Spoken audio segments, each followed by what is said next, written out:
Très bien, mes chers collègues. Merci d'être présents nombreux pour notre séance plénière du Conseil de communauté. J'aimerais excuser notre collègue Adeline Stahl qui m'a donné procuration. Et dès à présent, je vous fais passer la feuille d'émargement en vous remerciant de la signer. J'aimerais remercier aussi très chaleureusement les services qui sont présents sous la direction de Audrey, Léa, Clément, Patricia. Et si elle veut bien se lever, j'aimerais vous présenter une personne qui a rejoint notre équipe, Madame Diane Almeras, qui est chargée d'urbanisme. Bonsoir Diane, et pleine réussite à vous. Merci.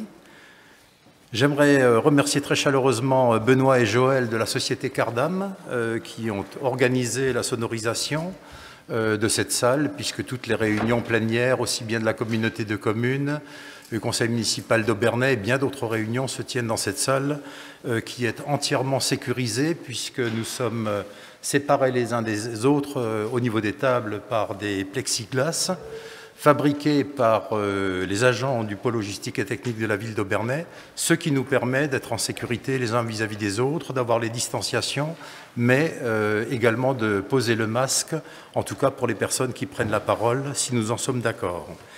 J'aimerais souhaiter un très bel anniversaire à notre collègue Sophie Schulze-Schneider. On ne pourra pas partager le verre de l'amitié, Sophie, mais viendra un jour où les uns et les autres nous fêterons beaucoup d'anniversaires et d'autres fêtes ensemble. On espère que ce soit pour bientôt. J'aimerais aussi, en ce début de séance, remercier très chaleureusement, on ne le fait jamais assez, tous les professionnels de santé, les agents de la ville d'Aubernais, les bénévoles qui sont de plus en plus nombreux, puisqu'il nous faut 100 personnes pour l'organisation de l'accueil par semaine dans notre centre de vaccination à Albugeot. Et maintenant, nous sommes dans une proportion où 40% sont des personnes bénévoles, et cela fonctionne très très bien. Nous passons de 2400 doses par semaine, bientôt à plus de 3000, en espérant que ce soit le plus rapidement possible. Et les personnes qui se font vacciner nous témoignent évidemment leur reconnaissance et leur gratitude. Je transmets cette reconnaissance, cette expression de reconnaissance et de gratitude à toutes les personnes qui font un travail considérable, puisque la pandémie n'est pas terminée, et la crise sanitaire pas non plus, mais nous restons très positifs. Je vous propose la signature du procès-verbal du 27 janvier 2021 et l'approbation du procès-verbal de la réunion plénière du 24 mars 2021. Il n'y a pas de remarques, pas d'opposition, je vous remercie. Je vous propose également de nommer le ou la secrétaire de séance, et s'il veut bien accepter, je propose Corinne Weber. Merci Corinne. Vous avez ensuite le rapport sur les délégations permanentes au président, qui sont d'ailleurs toutes vues en bureau des maires, en toute transparence. Il n'y a pas grand-chose à ce niveau-là, si ce n'est l'attribution du marché public de travaux de la création d'un branchement d'eau pluviale et de réfection du trottoir de la rue de la Gare à la société Bayer Assainissement, pour un montant hors taxe de 8 836,81 € et l'attribution de la cotisation annuelle de 500 € à l'association des maires du département du Bas-Rhin au titre de l'année 2021. Et vous avez ensuite les renonciations aux droits de préemption qui sont vus et co-signés aussi bien par chaque maire des communes composantes de notre intercommunalité que par moi-même. Des interrogations? Ce n'est pas le cas, je vous remercie. Le point suivant, on passe aux affaires générales et financières également. Il est proposé de valider le principe du pré-programme de l'opération de construction du pôle administratif et technique de la communauté de communes du pays de Sainte-Odile. Vous avez un visuel qui montre bien l'emprise le long de la 426, où on voit l'emprise de la gendarmerie, l'hôtel d'entreprise, le Sycomore, qui a été construit déjà il y a une dizaine d'années. On voit la crèche, le Préau et tout l'écoquartier des Roselières avec son parc et le terrain que la communauté de communes a acheté à la ville d'Aubernais il y a 1 an et demi, où il est prévu donc d'implanter ce pôle. Je n'entrerai pas dans les détails puisque nous avions des commissions réunies extrêmement détaillées où nous avons vu également avec le prestataire tout un programme qui était présent parmi nous et on a pu débattre des enjeux de ce pôle extrêmement important. Là, il s'agit de valider la tranche ferme pour un montant de 9 800 € à la société Tout un programme, la tranche optionnelle 1, 5 200 €, et la tranche optionnelle 2, mission d'assistance à maître d'ouvrage pour le choix du maître d'œuvre, 12 800 €. Donc un total de 27 800 €, sachant que la tranche numéro 1 TF est déjà terminée pour le prestataire qui a effectué son travail. Nous souhaitons que notre pôle administratif et technique soit dynamique, attractif évidemment, moderne, qu'il ait une âme, qu'on s'y sente bien et tourné surtout vers le développement durable. Nous avions aussi validé le principe d'avoir une taille qui soit en adéquation, non pas seulement pour là ou les 2-3 décennies qui viennent, mais que ce soit vraiment un bâtiment pérenne pour des siècles, c'est ce qu'on espère, sachant qu'à l'heure actuelle, dans les logements sociaux où sont les personnels de la communauté de communes, du CIVOM, du SMEAS, etc. Ce sont des logements sociaux que nous pourrons ensuite rendre à la Seine-Aubernais Habitat, qui en a bien besoin, puisqu'il y a énormément de demandes de logement sur notre territoire. Je voulais aussi dire qu'on accueille à l'heure actuelle nos services de 80 à 120 personnes par jour ouvrables. On a beaucoup de contacts, je reçois des personnes aussi en mairie, même si c'est de la communauté de communes, et les maires et les adjoints, vous recevez des personnes pour des enjeux communautaires, également dans vos communes, merci. Le pré-programme, donc vous avez l'établissement des études préalables, l'évaluation des besoins, vous avez le rapport en détail, donc je ne rentre pas dedans puisqu'on avait vu tout cela en détail, les pistes envisageables, l'étude de faisabilité, et donc le montant aujourd'hui arrêté est de 5,5 millions d'euros hors taxes. Et notre objectif, c'est de viser en matière d'environnemental, d'économie d'énergie, le E4C1. Donc c'est une nomenclature aujourd'hui européenne qui vise à avoir un bâtiment producteur d'énergie. C'est ce que nous souhaitons. Après, entre la décision et la réalisation, au fur et à mesure, et quand nous aurons le concours d'architectes, nous aurons de voir l'avancée. Vous avez le tableau qui vous montre les performances énergétiques et environnementales entre la RE 2020 qui se substitue à la RT et ensuite donc les objectifs que nous nous fixons qui sont très importants pour ce bâtiment qui ne doit pas seulement être emblématique mais qui doit être une vitrine en matière environnementale. Le planning de l'opération est prévu pour la programme de l'opération avril 2021, nous y sommes. Sélection du maître d'œuvre par concours en mai-septembre 2021. Le lancement des marchés publics de travaux au deuxième trimestre 2022. Le choix des titulaires à l'été 2022 et les travaux d'automne 2022 au printemps 2024. Tout ceci a été présenté en détail lors de notre séance des commissions réunies du 10 mars. Il est prévu de mettre en service l'équipement à la fin du printemps 2024. Je rappelle également qu'il s'agit d'un bâti total de 3 711 mètres carrés avec des espaces administratifs de 1846 mètres carrés et du stationnement à hauteur de 1865 mètres carrés, des espaces extérieurs, des parvis.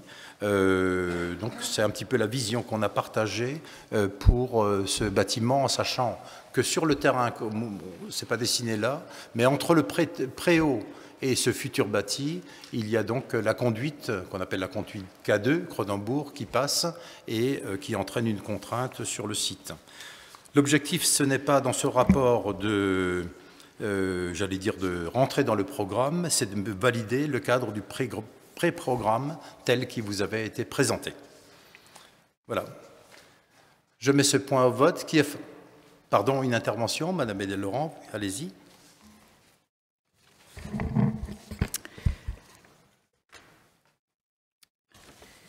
Chers collègues, nous partageons avec vous le constat qu'il est indispensable de doter notre territoire de locaux adaptés et dimensionnés pour que la communauté de communes, les autres instances et la future maison des services puissent fonctionner et accueillir du public dans les meilleures conditions et avec une vision à long terme.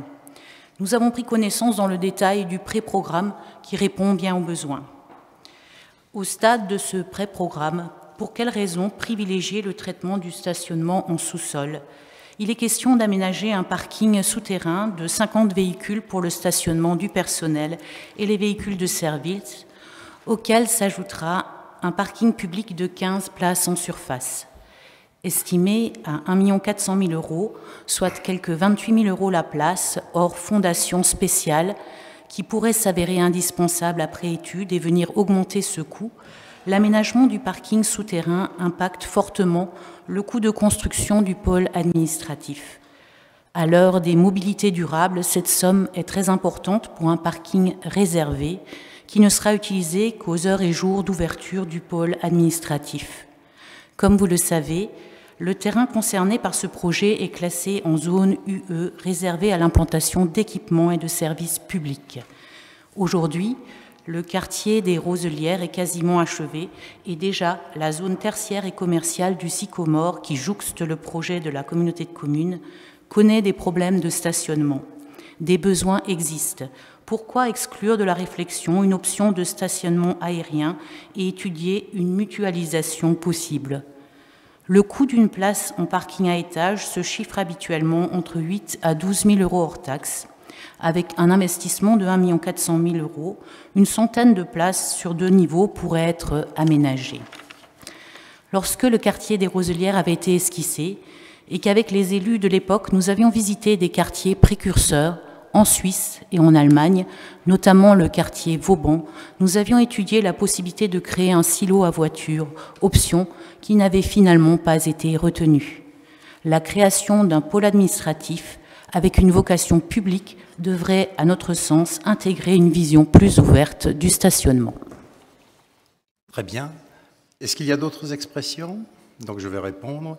Alors, d'abord, vous énoncez une contradiction. Le bâtiment, le Sycomore, construit il y a 10 ans, est aujourd'hui victime du succès des activités commerciales, de services, paramédicales et autres qui y sont.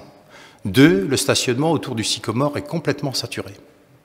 3, c'était une erreur, à l'époque, c'était le cahier des charges de la ville d'Aubernais, de ne pas, moi j'ose reconnaître avec beaucoup d'humilité que les choses sont quelquefois complexes, il eût fallu à l'époque réaliser du stationnement en souterrain. 4e point, on l'a bien dit aux commissions réunies, la hauteur du Sycomore est de 8,80 m. Les droits à construire en hauteur à l'entrée de ville sont de 11 mètres. Notre volonté, ce n'est pas de surbâtir en hauteur, et si c'est du R+2, qui répond, j'allais dire, aux surfaces dont nous avons besoin pour l'accueil des publics et de tous les agents qui travaillent dans ce domaine, plus salle de réunion, bien entendu, pour les élus, ce sera très très bien. Alors, critiquer un projet, moi je l'entends bien et j'accepte volontiers la critique, mais à condition de savoir quelle est l'alternative qu'on apporte. Je ne vois pas où vous mettez 200 places de stationnement, mais on aura l'occasion de reparler, sur 2 niveaux à l'extérieur, puisqu'une quinzaine, vingtaine de places sont prévues, et si à l'extérieur on peut en mettre plus, on en mettra plus. 2, le sous-sol tel qu'on l'imagine, et on travaillera avec les maîtres d'ouvrage pour voir comment optimiser ça, n'est pas du tout, c'est une vision très simpliste que de dire on fabrique tant de places et c'est pour cela. Non, tous les vélos y seront garés et on peut imaginer que les élus qui viennent en journée avec une rampe d'accès extrêmement simple s'y rendent.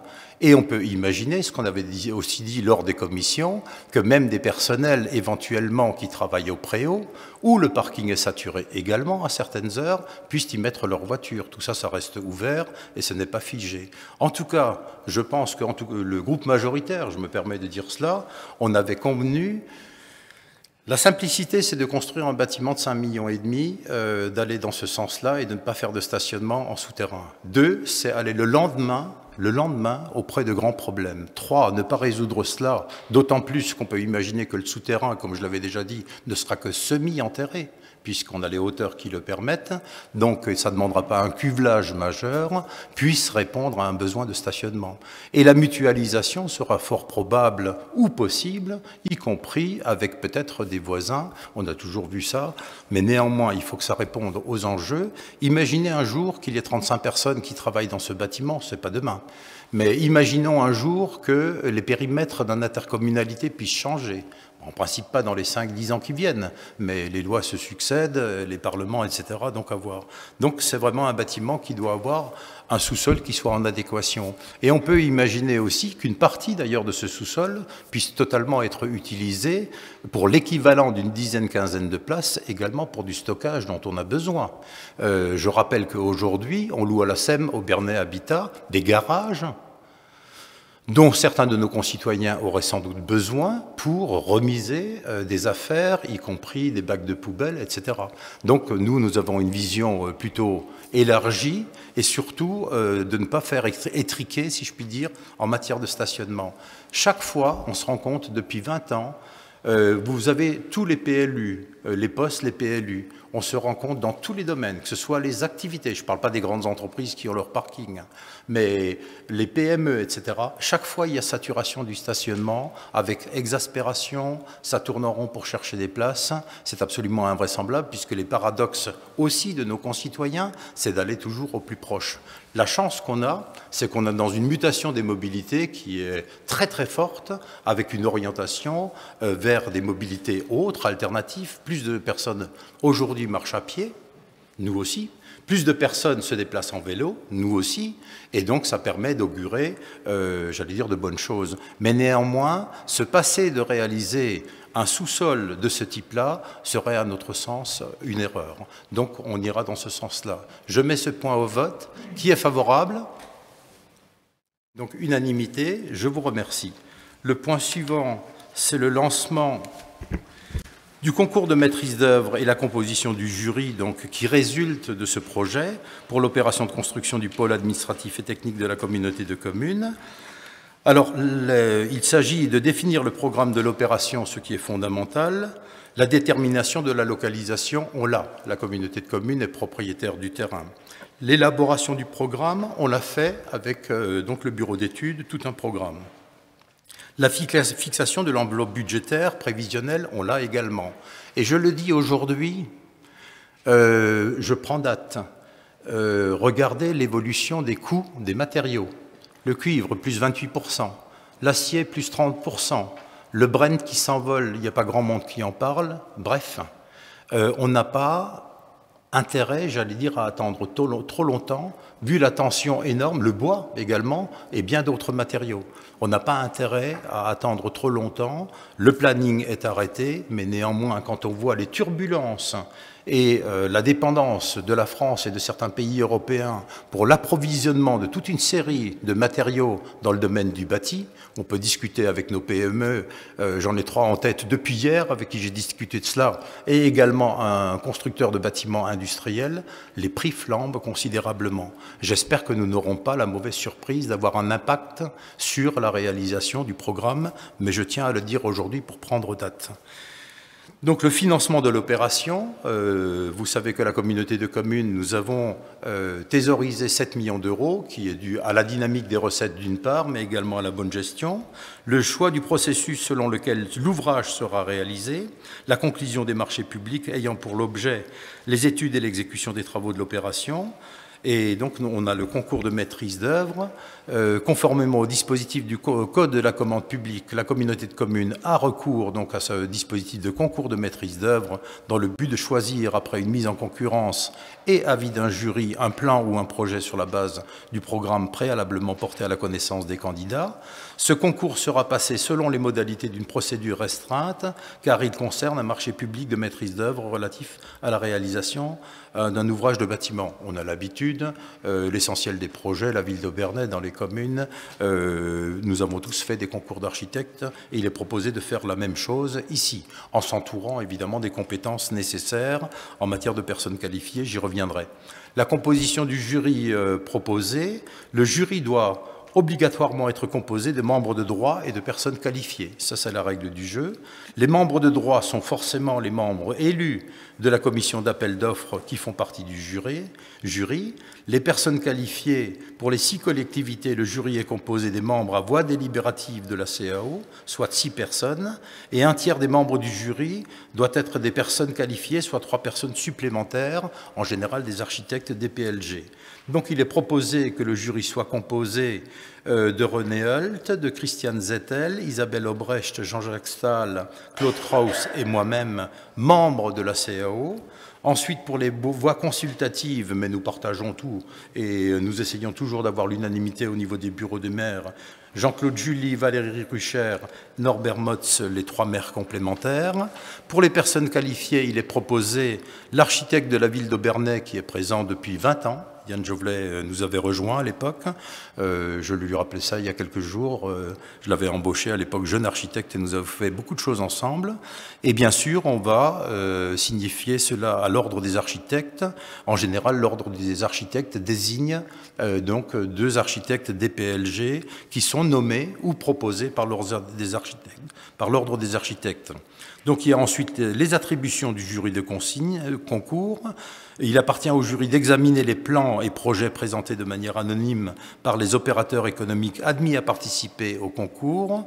Il évalue les prestations, dialogue le cas échéant avec les candidats avant que ne soit choisi le lauréat. J'imagine que nos terres de Sainte-Odile sont assez porteuses, la ville d'Aubernais également. Nous aurons beaucoup de groupements d'architectes qui seront sélectionnés dans un deuxième temps, qui voudront concourir pour cet important projet.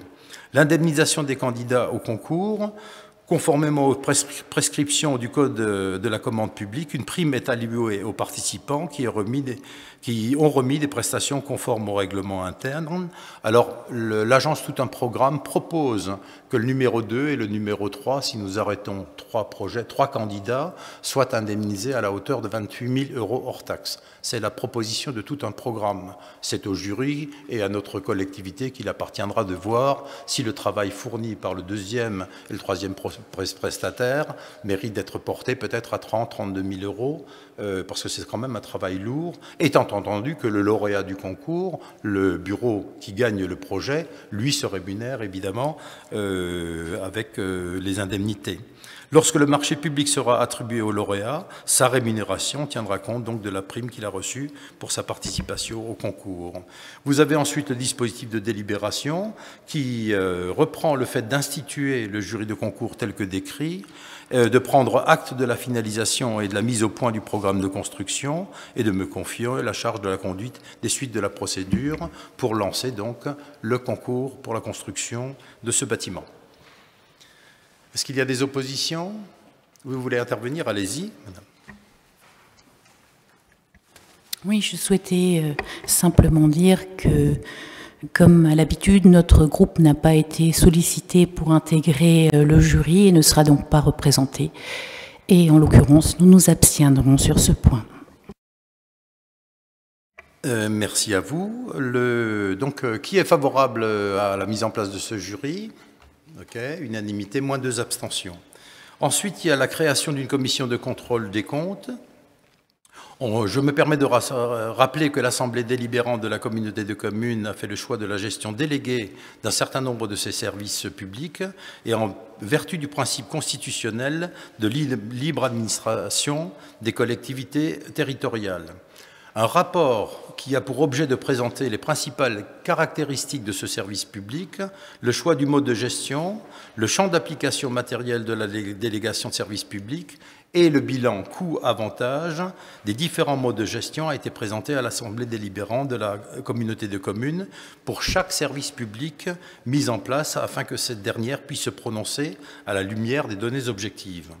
Je rappelle que nous avons un service public relatif à l'exploitation, la production et la distribution d'eau potable, depuis bien longtemps, depuis plusieurs décennies, un service public relatif à l'exploitation des réseaux d'assainissement, et nous avons des programmes pluriannuels qui nous conduisent avec des partenaires à améliorer ce réseau, un service public de collecte et de traitement des déchets ménagers et assimilés, qui a été mis en place il y a quelques années, un service public relatif à la gestion et l'exploitation des équipements aquatiques intercommunaux, donc nos 2 piscines. La piscine plein air a été refaite il y a 4 ans par la ville d'Aubernais et transféré dans le cadre de la loi NOTRe en compétences de gestion à la communauté de communes, et l'espace aquatique, l'eau.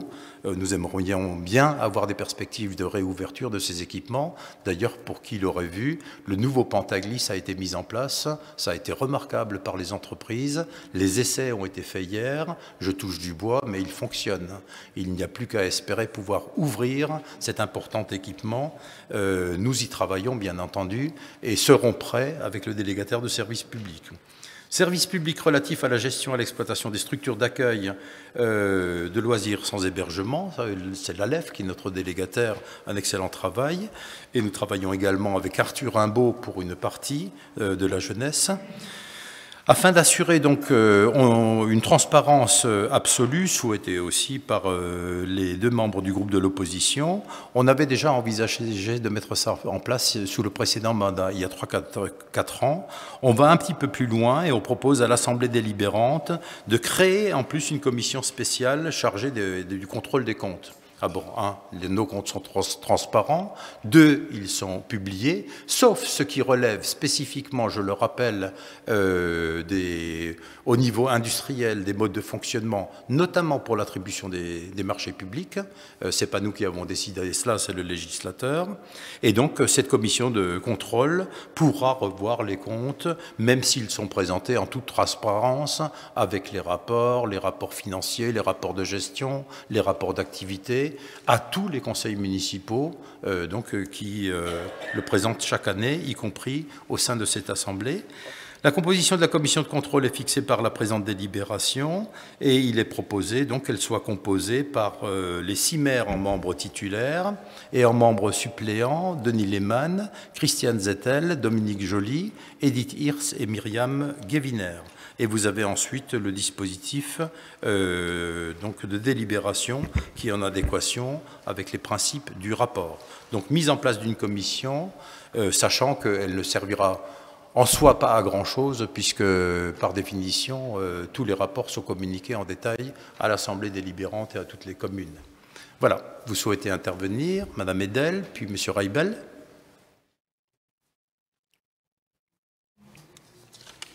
Monsieur le Président, chers collègues, par courrier du 4 mars, en vertu de notre droit de proposition, notre groupe vous a demandé d'inscrire à l'ordre du jour la création de la commission de contrôle financier. Comme vous le savez, cette commission est obligatoire. Son rôle est d'examiner les comptes annuels des entreprises auxquelles la collectivité a délégué des services. Notre communauté de communes fait appel au privé, pas moins de 5 délégations de services publics, gestion du service des ordures ménagères, production et distribution de l'eau potable, entretien des réseaux et collecte des eaux usées, gestion et exploitation des équipements aquatiques, gestion et exploitation des structures d'accueil de loisirs sans hébergement, et bientôt une 6e DSP, la gestion du transport public PASSO, suite à la prise de compétences mobilité. Monsieur le Président, le 22 avril, vous nous faites part de votre réponse en nous rappelant le cadre réglementaire largement explicité dans notre courrier. Je vous cite, « Bien avant votre saisine, nous avions prévu de mettre en place une commission spéciale chargée du contrôle des comptes. » Le contrôle annuel des comptes n'est pas une simple possibilité, c'est une obligation. Comme le précise le projet de délibération, cette commission est un moyen d'améliorer la transparence des délégations de services publics et d'affirmer le droit de regard et de contrôle de la collectivité. Pour quelle raison ne pas avoir installé cette commission obligatoire dès le début de votre mandature ? Nous avons relevé des irrégularités dans les pratiques de la communauté de communes. Certains rapports d'activité de nos délégataires n'ont pas été présentés et n'ont pas été joints au compte administratif. En particulier, le dernier rapport d'activité du délégataire Espace, gestionnaire de l'eau espace aquatique, n'a jamais été présenté aux élus. La collectivité avait mis fin à son contrat sans pénalité à l'automne 2019, alors que cette entreprise entrait dans le giron de Recrea, l'actuel délégataire. Ceci est contraire aux dispositions légales du Code de la commande publique et du Code général des collectivités territoriales. La création de cette commission est donc la bienvenue. À la lecture du projet de délibération, nous constatons toutefois que nous sommes mis de côté. Qu'est-ce qui vous empêche de jouer la transparence? Sans représentation proportionnelle, la composition de la commission ne permet pas l'expression du pluralisme au sein de notre Assemblée. Nous vous demandons de revoir la composition de la commission et d'y associer nos représentants.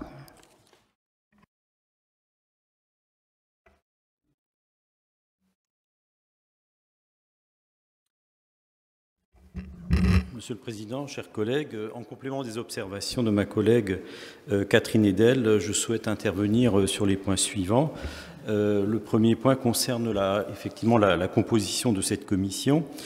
La délégation d'un service offre un certain nombre d'avantages, c'est évident, ceci n'est pas discuté.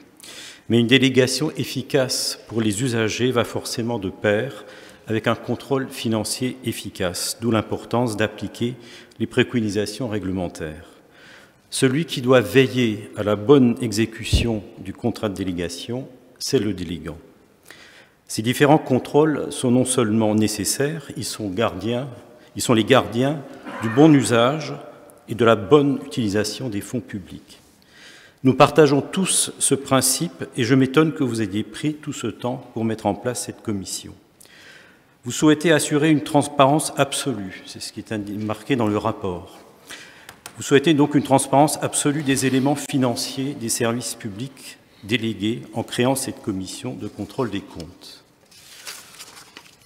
Or, la composition de la commission doit également garantir cette transparence absolue. Je dirais que vous êtes dans la bonne voie en prônant cette transparence absolue, mais vous auriez pu aller plus loin en vous souciant de la transparence au niveau de la composition de cette commission. S'agissant de la composition de la commission, vous insistez sur le fait que le Conseil de communauté dispose d'une totale liberté quant au nombre de membres et leur profil. C'est tout à fait exact. Vous aviez donc toute latitude pour garantir au sein de la commission l'expression du pluralisme des élus en respectant deux principes fondamentaux, régulièrement rappelés par les juridictions administratives, à savoir la représentation de chaque commune membre de la communauté de communes et une représentation proportionnelle des différentes tendances au sein du conseil de communauté. Force est de constater que nous sommes loin de ces règles garantissant le fonctionnement démocratique. Nous en avons déjà fait l'expérience avec le vote du règlement intérieur, et plus précisément au sujet du droit d'expression des élus. En séance du 23 septembre 2020, vous êtes passé en force en écartant nos propositions, en affirmant que vous étiez plus démocratique que ce que la loi prévoyait en matière de droit d'expression du pluralisme des élus. Résultat, suite à un recours gracieux, vous avez fini par entendre raison et le Conseil de communauté a dû modifier le règlement intérieur dans sa séance du 27 janvier dernier. Je dirais que vous persévérez dans votre vision très réductrice des rapports et des échanges au sein de cette Assemblée. Donc dans cette situation, nous prendrons le temps de bien analyser la question de la composition de la commission au regard des principes et des règles jurisprudentielles et s'il le faut, nous utiliserons les voies de recours habituelles. En ce qui concerne les moyens de cette commission de contrôle, et je vous dis tout mon étonnement dans le propos que vous avez tenu en disant que cette commission, finalement, ne sera pas très utile puisque tous les rapports sont communiqués. Je ne suis pas de cet avis. Tout d'abord, parce que notre communauté de communes a largement recours à la délégation de services. Il y a quand même 6 services publics qui sont délégués.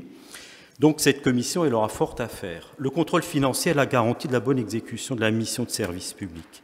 La mission d'analyse financière peut s'avérer complexe et requiert aussi des compétences professionnelles.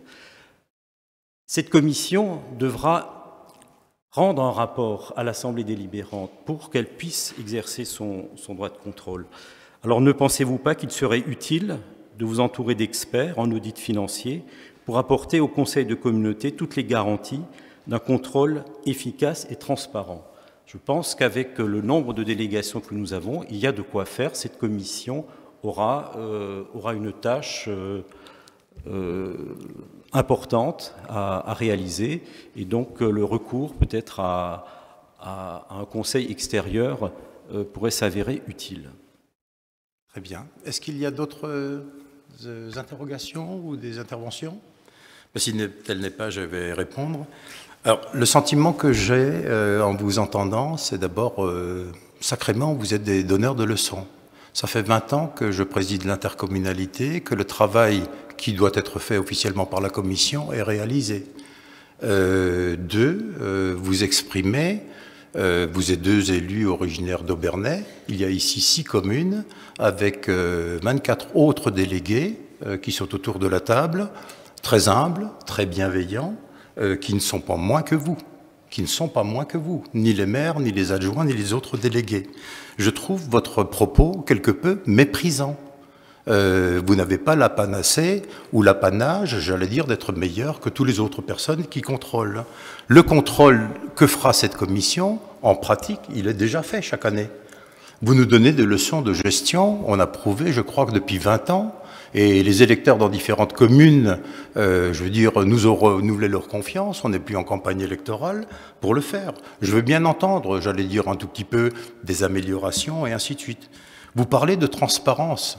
Je pense que les élus d'Aubernais savent de quoi on parle, mais ce n'est pas le débat de ce soir, c'est une plaisanterie, après ce qui s'est passé tout à fait récemment, entre votre tête de liste et puis un certain nombre, j'allais dire, d'échanges qui ont eu lieu. Moi, je n'accepte pas de votre part, en tout cas des leçons de transparence en aucun cas. Je suis tout à fait ouvert à ce qu'on puisse causer et évoluer même à ce qu'il y ait d'autres personnes plus largement que cette commission qui rentrent dedans, mais ce n'est pas faire injure ni aux 6 maires, j'allais dire, d'exercer dans le cadre de cette commission, donc le contrôle.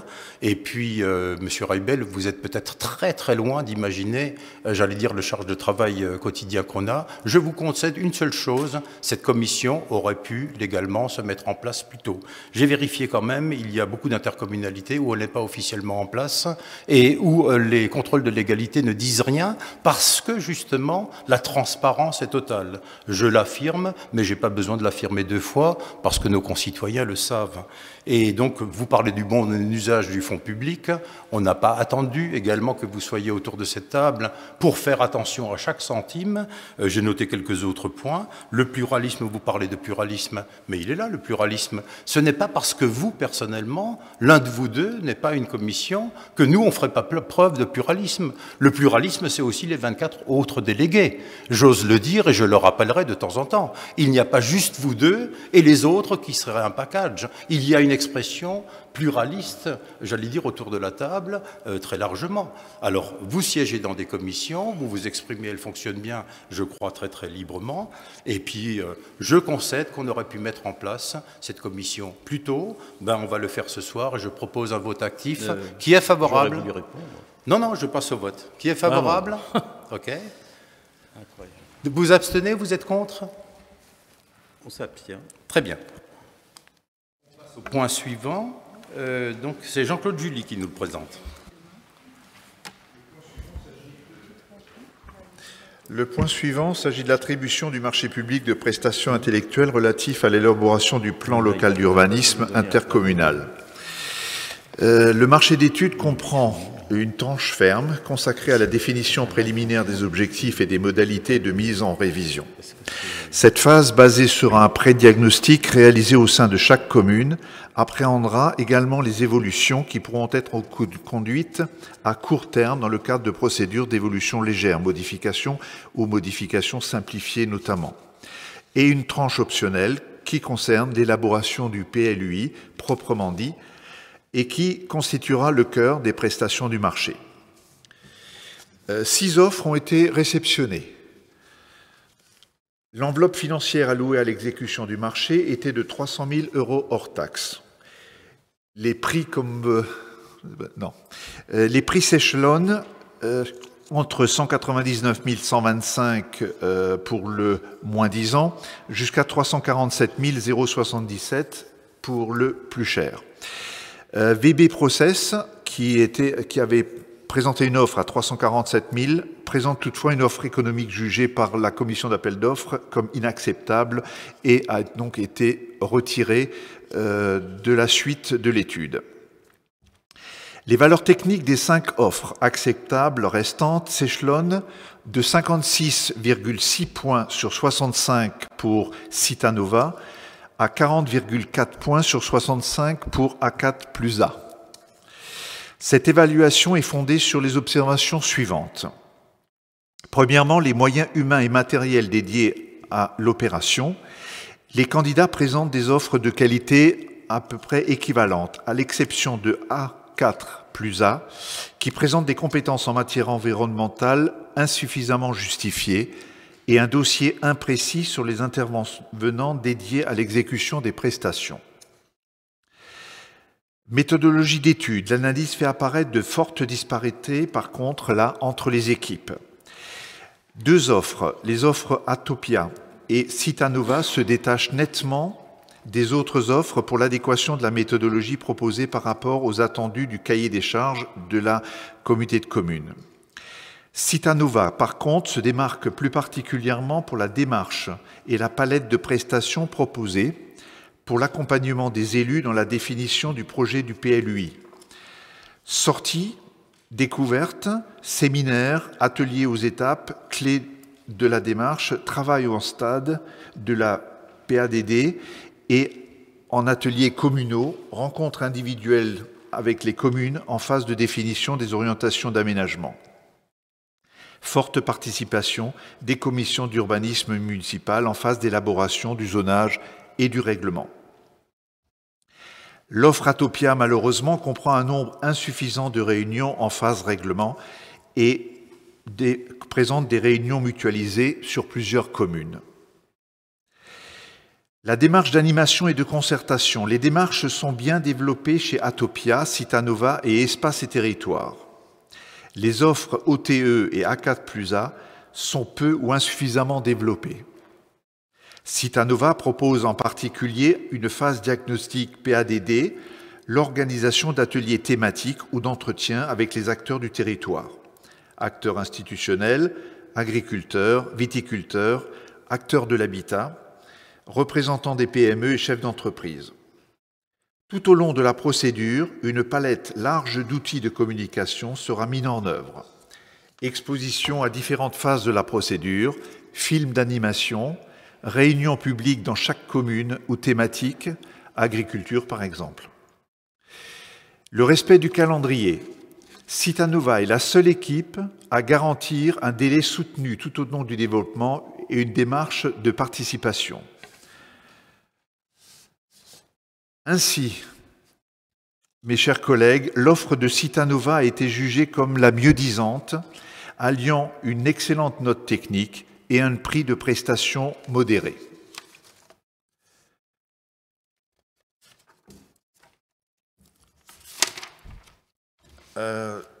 Donc il est question, à la suite de débat peut-être, si quelqu'un veut intervenir. Si quelqu'un veut intervenir sur cet exposé. Donc l'étude, la commission d'appel d'offres a insisté sur deux points extrêmement importants. Le premier point, c'est rester dans les prix convenus, évidemment, rester aussi dans les délais convenus, donc mi-2024 pour finir le PLUI, et aussi une chose très importante que nous avons mis en avant, c'est le rapport entre les différentes communes. Aubernais d'une part, bien sûr, la commune la plus importante, mais aussi les autres petites communes, avec des réunions multiples avec les petites communes pour avoir tous les avis de ces communes. Voilà. En complément, on remercie le travail qui est conduit d'abord par toute la commission d'urbanisme et tous les membres qui y siègent, d'eux et par les agents, parce que c'est sans doute dans les années qui viennent, en tout cas pour les 3-4 ans qui viennent, un travail extrêmement intense et fastidieux. Aujourd'hui, c'est de l'art de fabriquer, je parle au deuxième degré, un PLU qui soit en adéquation avec les enjeux d'avenir, avec toutes les contraintes que nous connaissons, où de temps en temps il y a des paradoxes desquels il faut sortir. D'un côté, on n'artificialise plus de sol, on est d'accord. On n'étend pas le bâti. Et pourtant, j'allais dire, la densité d'habitation à certains endroits est déjà forte. Deux, on ne souhaite pas changer la sociologie ni de nos communes, ni de nos quartiers. Troisième chose, la mobilité est en train de connaître des bouleversements considérables, y compris une partie du travail. 4, l'environnement, plus que jamais, la prise de conscience est là, des actions sont en place, il faut aller beaucoup, beaucoup plus loin dans ce domaine-là. Et les contraintes complémentaires que nous avons, du fait nous sommes un peu victimes de notre succès sur ce territoire, j'ose le terme. Nous sommes un territoire très attractif parce qu'offre d'emploi, qualité de vie, épanouissement des services, culture, sport, bref, on est très attractif. Donc, il va falloir faire un travail qui sera minutieux.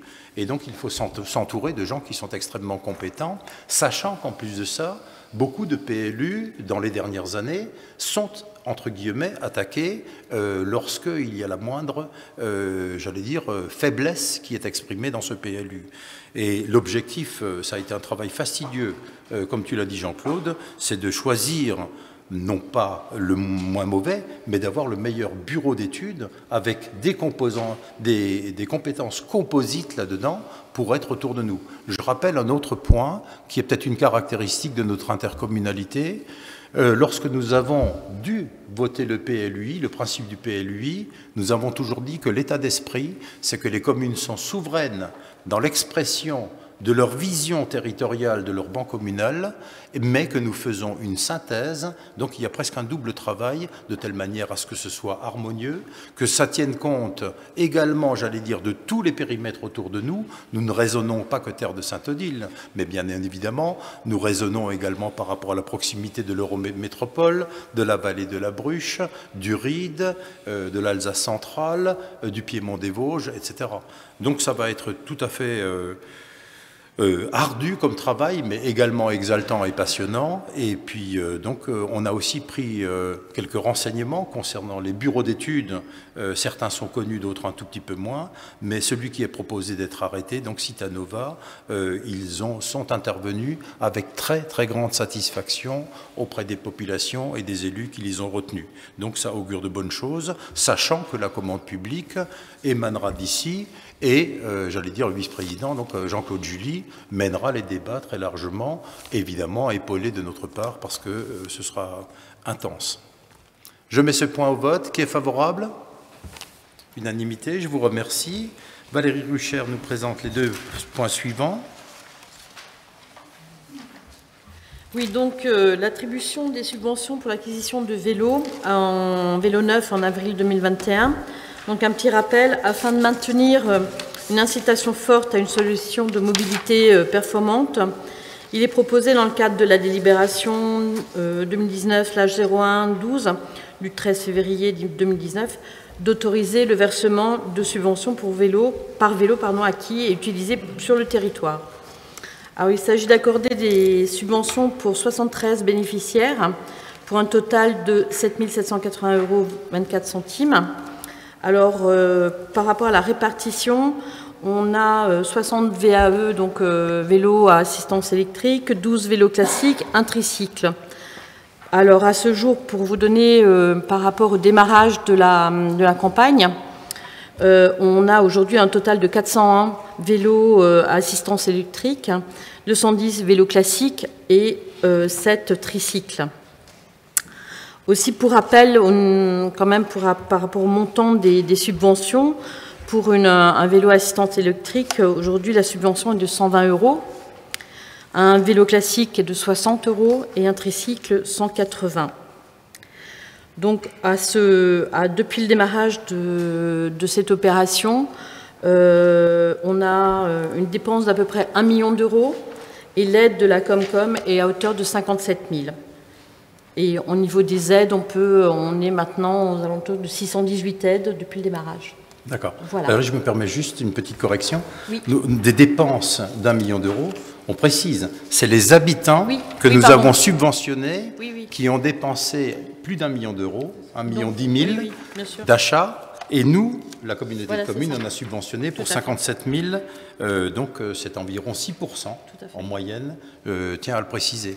Donc vous voyez l'effet levier, beaucoup de personnes auraient sans doute acheté des vélos sans cette subvention, mais il est certain aussi, puisqu'on a des retours, que beaucoup n'auraient pas fait le pas, j'allais dire, d'un vélo un peu plus onéreux qui soit en adéquation par rapport à leurs demandes. C'est un très bon dispositif et les gens sont ravis. Merci pour le travail qui est fait. Je pense que ça a d'autant plus de sens qu'avec la loi LOM, je pense qu'on peut pousser. Absolument. Voilà. Et à ce moment-là, je me permets aussi de dire merci pour le travail qui a été conduit sur la voie verte qui a été créée entre Bernardsviller et Saint-Nabor-Autrotte, qui rejoint la voie verte structurante des Portes du Bonheur, donc du secteur de Autrotte-Rosheim. Elle est déjà très très utilisée. Nous finalisons toute la signalétique qui viendra, parce que je rappelle aussi qu'il est important que nos concitoyens soient respectueux et tolérants en toutes circonstances. C'est très important. Je vois les élus de Bernardsviller qui vont dans le même sens, mais ça nous concerne tous. Cette voie, elle est magnifique. Vous vous y promenez à pied, il y a des points de vue fantastiques. Mais il faut qu'on respecte les viticulteurs, les arboriculteurs, les apiculteurs, parce qu'il y en a. Il faut que les gens en vélo respectent ceux qui marchent, qu'on tienne les chiens en laisse. Bref, c'est une voie verte qui doit être partagée. On le rappelle, on le rappellera, mais on compte évidemment, et je le dis en direct, également sur la bienveillance et l'expression de respect de la part de nos concitoyens. J'imagine qu'il n'y a pas d'opposition à ce rapport, pas d'abstention. On passe au point suivant. Valérie ? Alors, c'est la cession de parcelles de la communauté de communes du Pays Sainte-Odile à la commune de Nidernais.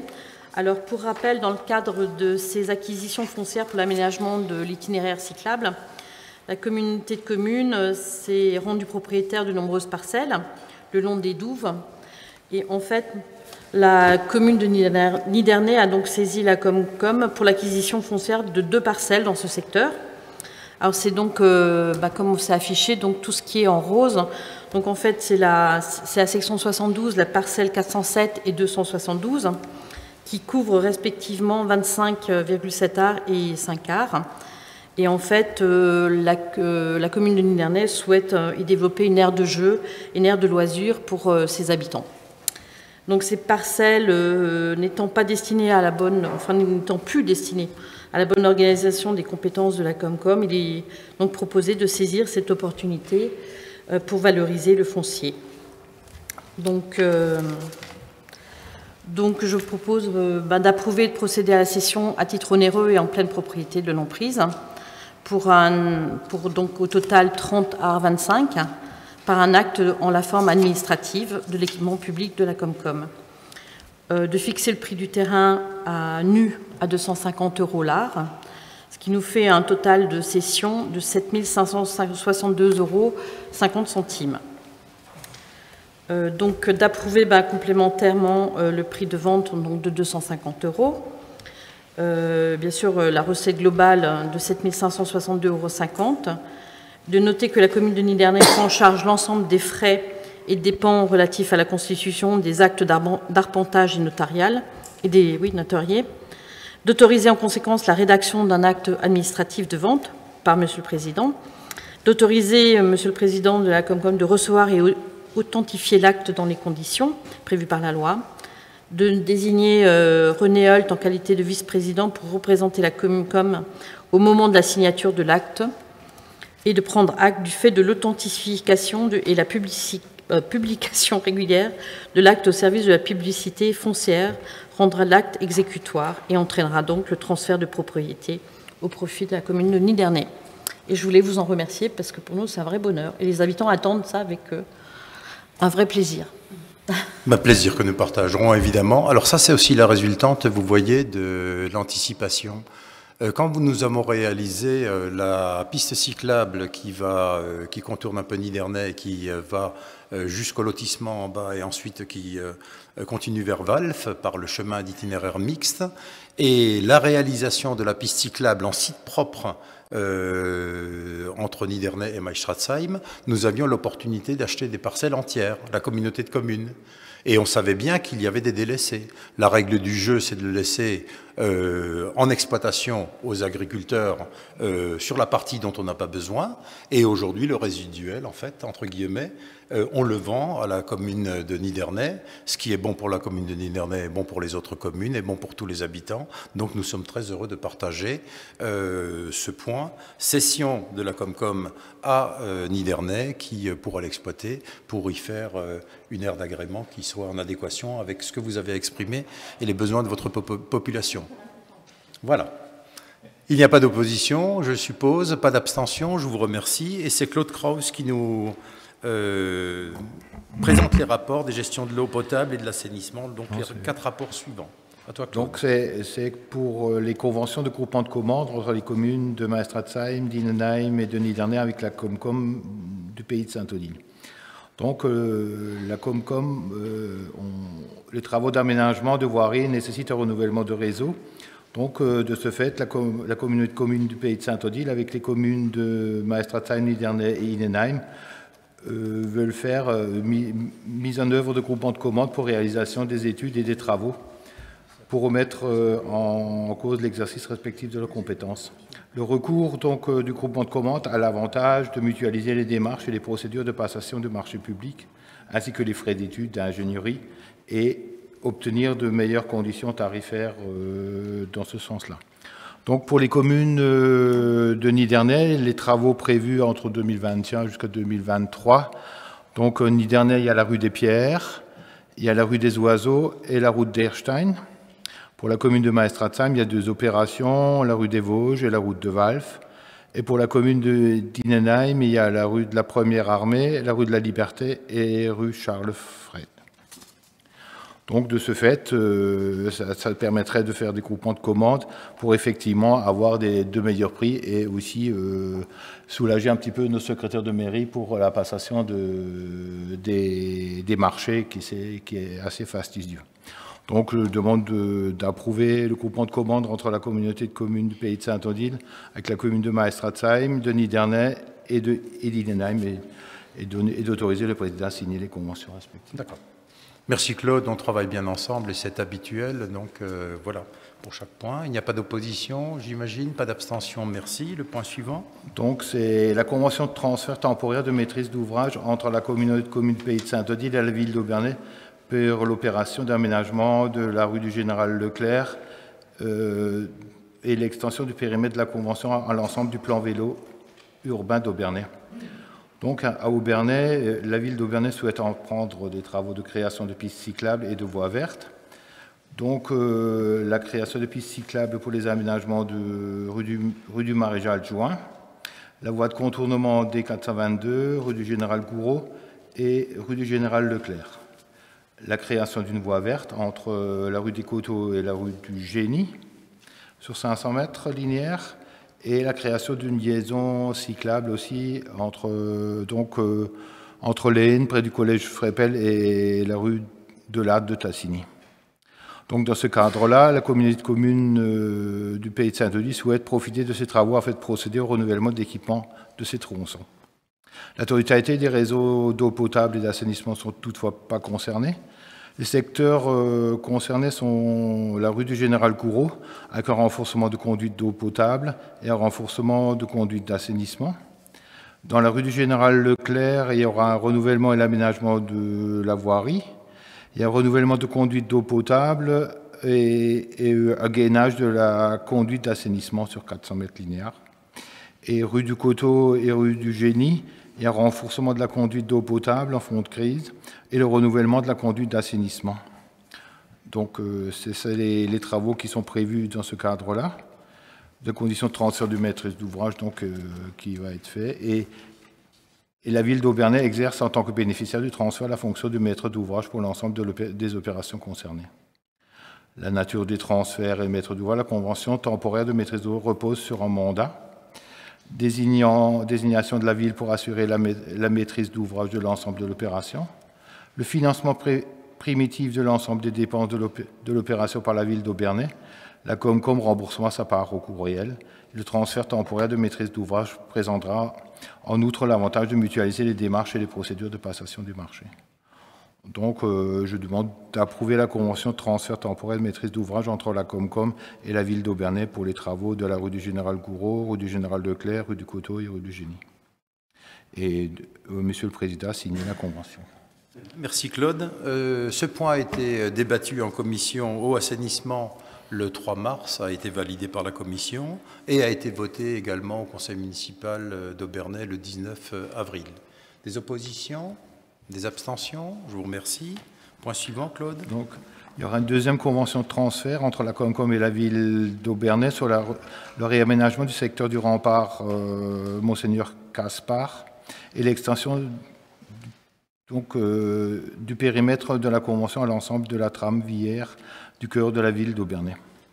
Donc l'objectif, effectivement, c'est toujours les mêmes: mutualiser les démarches et les procédures de passation de marché, obtenir les meilleures conditions tarifaires, mutualiser les frais d'ingénierie et optimiser les délais d'exécution.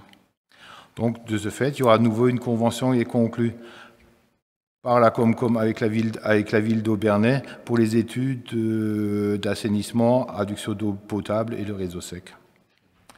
Donc les principes, toujours les mêmes: désignation de la ville comme maître d'ouvrage, financement primitif à l'ensemble des dépenses, la Comcom remboursant sa part au coût réel, l'organisation des modalités de consultation et d'accord préalable de la Comcom, les règles générales de fonctionnement et de co-maîtrise d'ouvrage. Donc, demande de nouveau. Même dispositif, et je précise pour tout le monde, en toute transparence évidemment. Il y a des oppositions, des abstentions? OK. Point suivant, Claude. Donc la délégation du service public pour l'exploitation par affermage du service de production et distribution d'eau potable, approbation des travaux de rénovation des réservoirs d'eau potable de la communauté de communes au titre du périmètre de tranche de travaux. Donc, dans le DSP qui a été passé avec Suez en 2016, il y avait effectivement dans cette DSP des travaux d'amélioration du service public qui étaient prévus, donc à hauteur de 900 000 euros, plus de 900 000 euros. Donc les travaux étaient sur les réservoirs de Bernardsvillers, les réservoirs du Mont National à Aubernais, le réservoir du Kilps à Aubernais et les réservoirs de Plaine 1 et 2 sur Aubernais. Donc effectivement, les travaux étaient de 939 970 euros de prévu. Donc la première tranche des travaux a commencé, la première tranche est de 2021 à 2023. Il commence avec le réservoir de Bernardsvillers, donc qui est prévu, qui est déjà commencé. Donc les travaux ont commencé là une quinzaine de jours, donc à hauteur de 245 400 euros. Donc tout ça est pris en charge par effectivement le délégataire Suez. Donc il y a des travaux de génie, des travaux d'équipement hydraulique, des travaux d'électricité, des travaux de peinture à Bernardsvillers.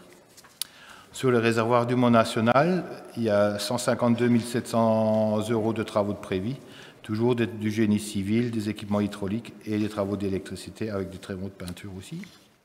Le réservoir du Kilps, c'est plutôt prévu pour 2022, donc il y aura pour 215 300 euros. Donc, nouveau, des travaux de génie, d'équipement et d'électricité aussi.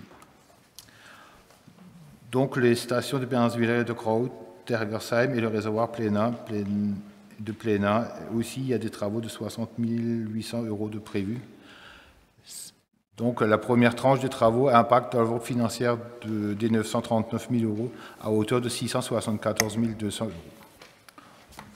Donc, de ce fait, on demande d'approuver le programme des travaux mis aux normes des réservoirs de la Comcom, sa valorisation financière sous planning d'exécution. Très bien, merci Claude pour la présentation, merci pour le travail de la commission, puisqu'en commission eau assainissement également le 3 mars, ce projet a été complètement présenté. Je rappelle qu'il est inclus travailler sur nos réservoirs, les mettre aux normes et surtout entrevoir l'avenir pour 615 000 euros, les 3 grands réservoirs. C'était déjà dans la délégation de services publics avec Suez, votée en 2016. Et la présentation détaillée a été faite devant la commission, devant tous les élus de la commission, donc large, par Safège. Et il est nécessaire, évidemment, de mettre aussi 60 800 euros dans les stations complémentaires de Bernardsvillers, rue Crottersheim, la préservation de l'eau et surtout également j'allais dire les contenants que nous avons ici en maîtrise au niveau de la communauté de communes. C'est un point très important. Il n'y a pas d'opposition, je suppose, pas d'abstention, je vous remercie. Merci Claude pour la présentation de ces points. La parole est à René Hult. Alors, il s'agit de signer une convention avec le préfet et le président de la CEA pour apporter une aide au fonctionnement de l'aire d'accueil des gens du voyage. Alors, voilà, une aide au fonctionnement est prévue tous les ans, évidemment. Alors, d'une part, de la part de l'État et d'autre part de la CEA, la Comcom mettant le reste au bout. Il s'agit d'un budget qui se monte à 205 651 euros. Les usagers de cette aire d'accueil des gens du voyage payent gracieusement 30 000 euros sur les 205 000. Voilà. il s'agit de signer cette convention. Si on ne la signe pas, on n'a pas d'aide de l'État. Voilà. On rentre pas dans les détails. On le dira à chaque fois parce qu'on a la liberté d'expression. Et puis, en tout cas, nous, le groupe majoritaire, on pense la même chose. Il n'est pas normal que les gens du voyage ne payent que 15% d'une aire comme la nôtre. Les contribuables, à travers la collectivité européenne d'Alsace, à travers la communauté de communes et à travers l'État, supportent 85% du fonctionnement. Un équilibre à 50-50%, ce serait acceptable. Comme l'a dit René, néanmoins, il est proposé de signer la convention avec la collectivité européenne d'Alsace pour continuer à avoir les subventions à hauteur d'environ 24-25 000 euros par an. Des oppositions, des abstentions? Le point suivant, c'est une décision modificative qui est assez mineure. Vous avez en tableau annexe, donc budget principal, ce qui est titré en page 64. Vous avez juste un rectificatif de 150 € en chapitre 67 et 011, des titres annulés en positif pour 150 € et 150 € en négatif, donc c'est équilibré. C'est tout à fait neutre, c'est une écriture de régularisation et qui n'a pas d'incidence budgétaire. Sur le budget annexe des ordures ménagères, vous avez des créances éteintes, chapitre 65, et sous-traitance, chapitre 011. C'est également une régularisation d'écriture de chapitre à chapitre, sans aucun impact financier ni budgétaire. Et ensuite, vous avez le budget annexe de l'assainissement. Là, il y a une petite particularité qui est technique. Nous avions renégocié un prêt sur le budget assainissement, dont le taux, écoutez bien, avant était de 4,20%. Nous l'avons renégocié, le capital restant dû, à 0,85%. Le montant initial de ce prêt était de 855 000 € et le solde de capital à fin mars 2021 est de 436 331 €. Donc à peu près la moitié. Je rappelle, on a passé du taux de 4,20% à 0,85%. On a profité de cette aubaine et des propositions qui nous avaient été faites.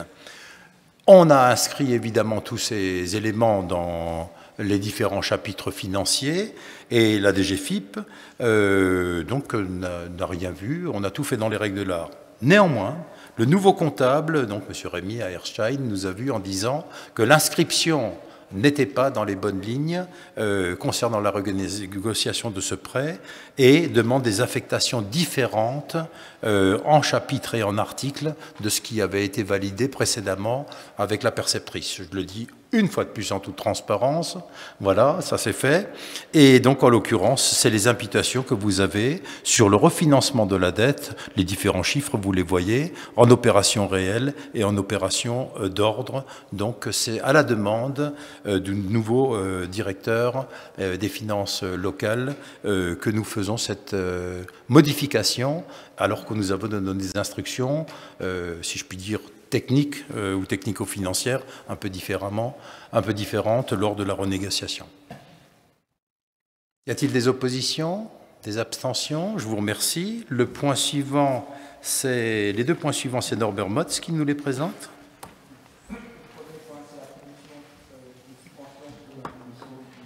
Micro. Oui, il faut que tu avances un peu, Norbert. Donc l'attribution de subventions pour l'acquisition et l'utilisation d'un composteur individuel, donc pour avril 2021, donc il y aurait 7 bénéficiaires pour 140 € en total. Vous voyez sur le tableau les différentes années et le nombre de composteurs qui ont été vendus ou qui étaient achetés par les... Donc on est sur une pente montante. En 2020, on était en baisse, bon, je pense à la période de Covid. 2021, ça a un peu démarré. Voilà, donc vous voyez un peu les statistiques. Donc tout le monde est d'accord par l'attribution de subventions. L'autre point, c'est l'attribution de subventions pour l'acquisition et l'utilisation de récupérateurs d'eau de pluie. Donc là, vous avez... donc là, on a 5 bénéficiaires à subvention de 25 €. Soit en total de 125, et sur le graphique, il n'est pas là, donc en 2020, il n'y en avait pas beaucoup, Bon, voilà, c'était un peu compliqué aussi, donc c'est un peu faussé, mais les dernières années, on avait effectivement une augmentation. Maintenant, je dirais, parlez-en autour de vous, ce qui est pour les composteurs ou pour les récupérateurs de pluie. Par exemple, on voit de nouveau que l'année est partie sur un peu une ambiance plutôt sèche. Le compostage, les gens qui jardinent, c'est le moment d'y penser. Voilà, c'est le début de campagne ou d'activité un peu extérieure. Voilà. Tout le monde est d'accord pour les attributions de subventions. Voilà. Merci.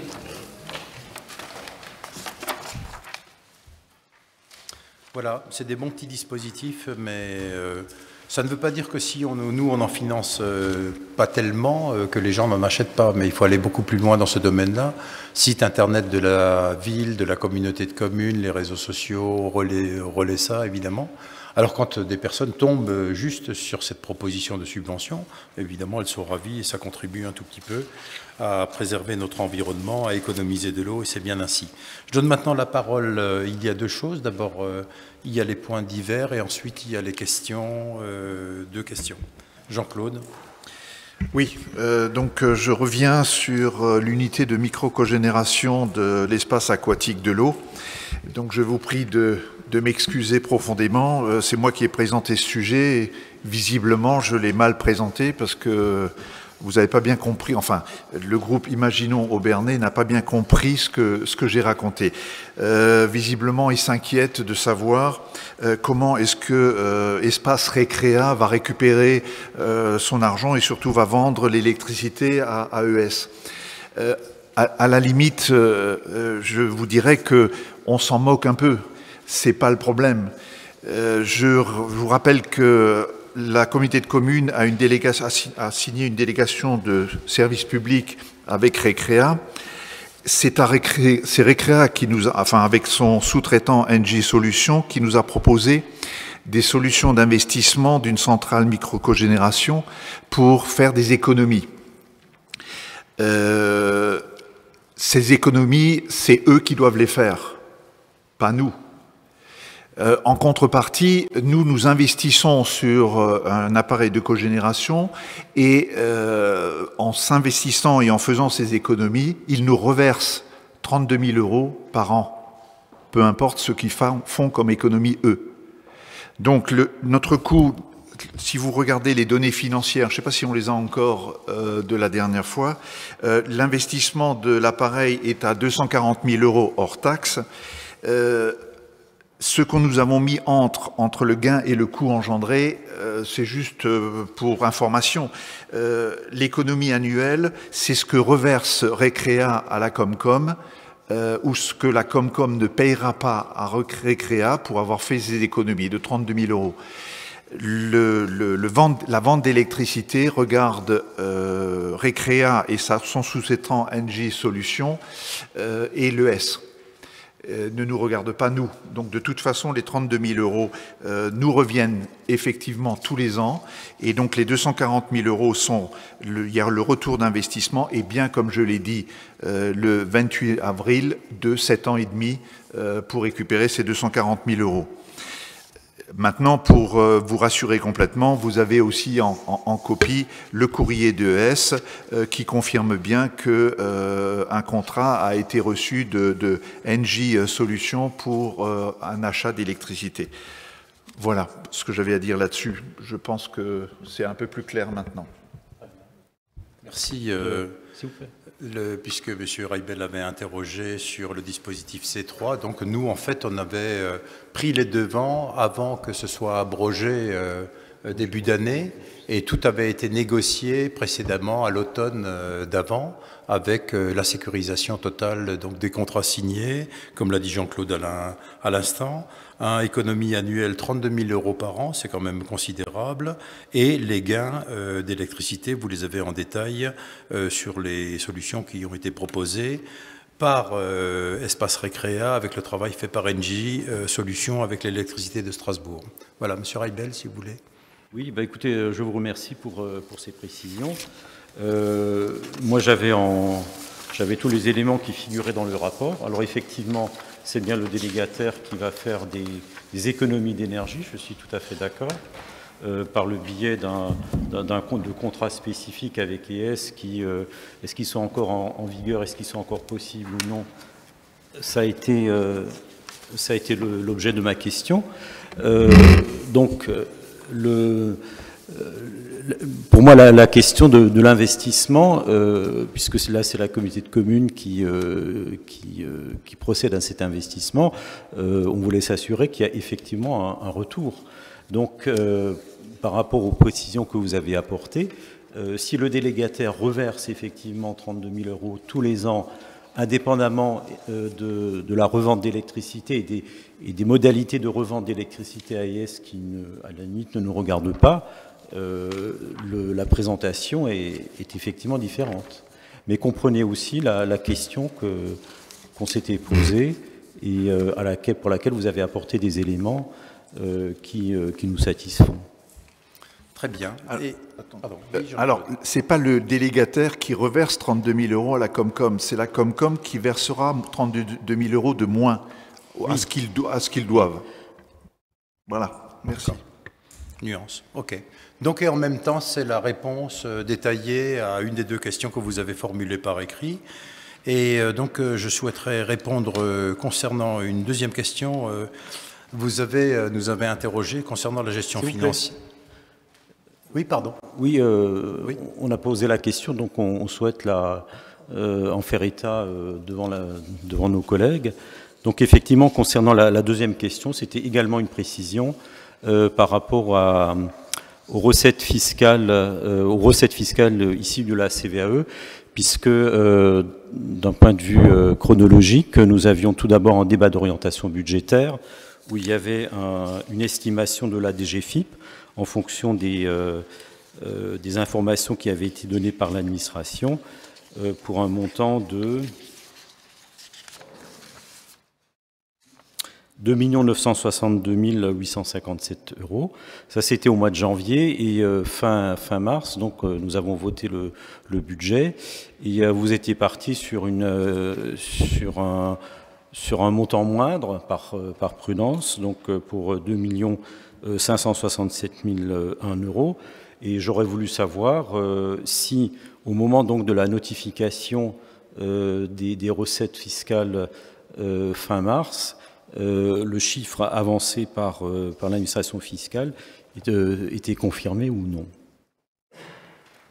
Donc les éléments de réponse, je vous ai répondu sur l'investissement à l'espace aquatique l'eau, le dispositif de micro-cogénération, ça c'est fait.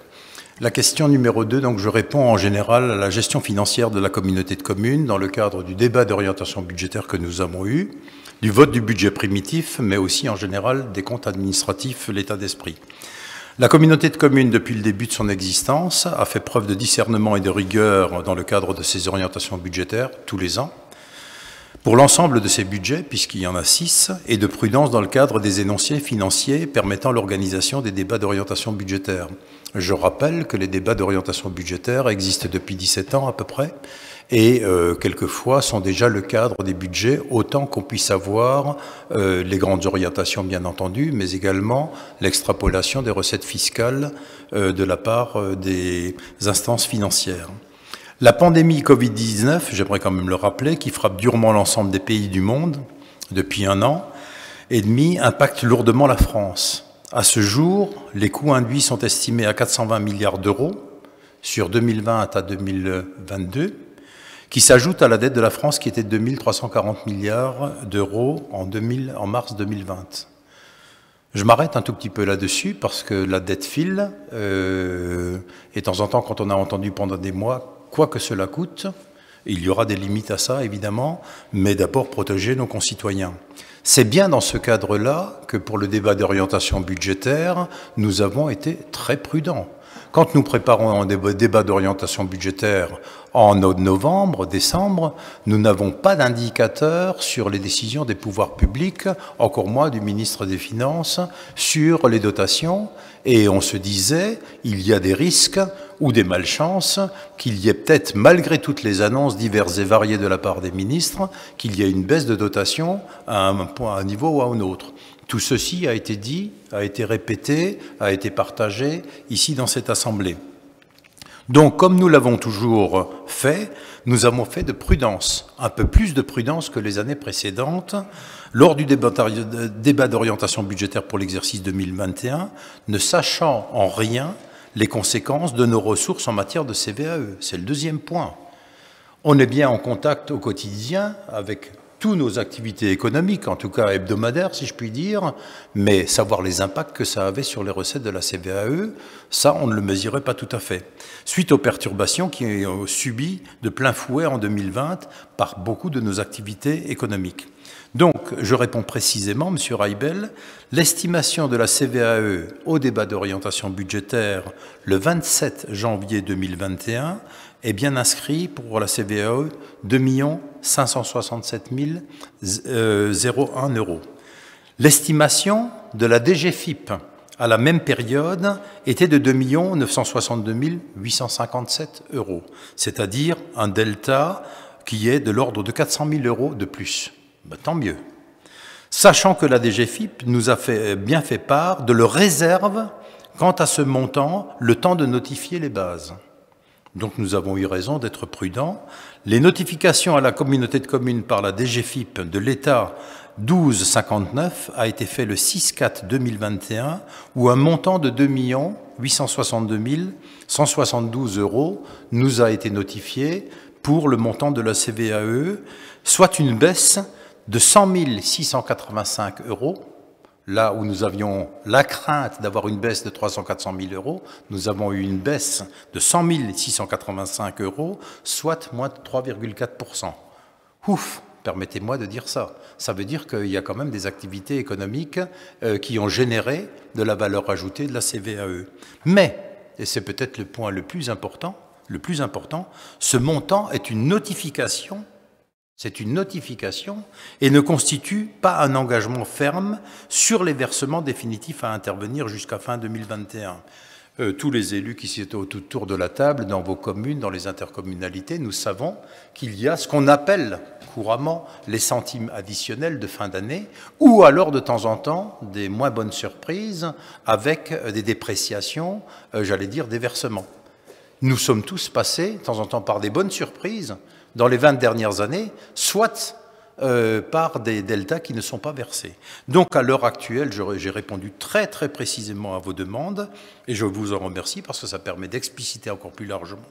Nous avons bien fait d'inscrire au budget le montant donc, que j'ai dit avant, de telle manière à avoir cette marge de 300-400 000 € au cas où nous aurions la mauvaise surprise d'avoir une notification en fin d'année qui soit, d'avoir un définitif, pardon, qui soit inférieur. Ça n'a pas été le cas ces dernières années, mais nous restons dans la grande prudence. On ne sait pas ce qui est fait 2021. Personne ne sait l'évolution de la crise sanitaire. On espère tous. Il y a des frémissements d'amélioration, mais ça fait 3 fois qu'on est dans des cycles de frémissements d'amélioration. Il y a aussi des variants à travers le monde qui nous inquiètent tant soit peu. Donc on a bien fait, j'allais dire, d'avoir cela. Merci d'avoir posé la question et je pense que tout le monde est satisfait de la réponse. Merci à vous. Et si vous en êtes d'accord, j'aimerais juste encore vous demander quelque chose pour tous ceux qui aiment les terres de Saint-Odile, je crois nous tous, et toutes les personnes qui nous écoutent. Aubernais a été retenu sur marché hebdomadaire. Nous avons 2 beaux marchés. Le marché hebdomadaire que nous avons mis sur les remparts Foch et Joffre, qui est très apprécié, non seulement par toutes les personnes qui y viennent, les 130 commerçants ambulants, mais également par les milliers de personnes qui s'y rendent. On a un grand succès également avec notre marché bio, et donc je lance un appel, toutes celles et ceux qui aiment notre marché hebdomadaire à Aubernais, il est en concours avec d'autres marchés par la chaîne TF1, chaîne télévisuelle TF1, et il y a encore quelques heures pour voter pour notre beau marché d'Aubernais, donc une note très positive. Merci à vous, belle soirée.